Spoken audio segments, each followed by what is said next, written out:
Mas ku 100 persona a perder na vida de inundación kapasa na Texas Chabierna último.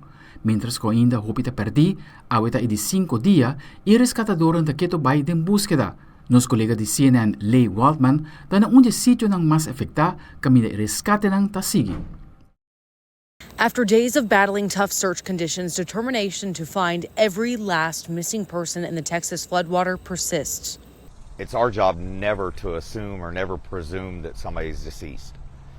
We're out here trying to find everybody alive. In hard-hit Hunt, Texas, Christian Fell and his family are clearing feet of mud from their home, the home that nearly trapped him in rapidly rising water Friday morning. When I opened the door, all this water started flooding back in, and I couldn't walk outside because it was like so powerful. I couldn't close the door. Fell went into his bedroom, trying to get on furniture that was already floating above his head to no avail. I tried to open up this door, but the door wouldn't open. And then that's when I saw that this window right here was broken, and I swam through it. In the darkness, surrounded by water, he climbed up to this electrical meter. Fell stayed there waiting for help for 3 hours. He says there was no warning ahead of time. Didn't have any alerts until the water was already like inside the house. Across the Guadalupe River from Fell's home is Camp La Junta.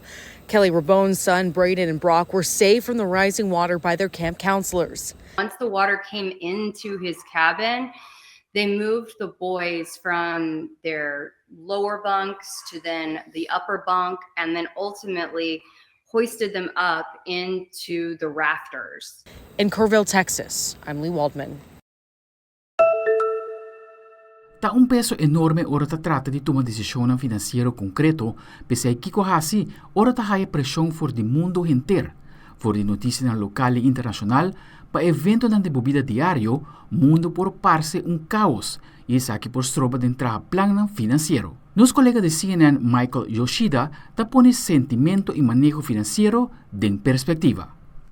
From conflicts to economic uncertainty and more, it can seem like the world is piling on top of our own concerns and considerations we face when making big financial decisions. Money is something that we deal with 24/7.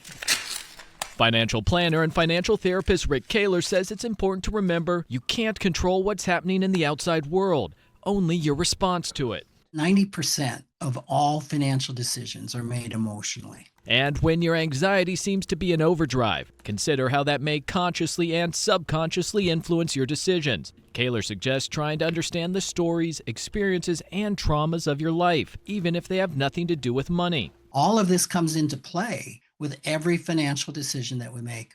And the more stressed we are, the more triggered we are, the higher the chance of a poor financial decision playing out.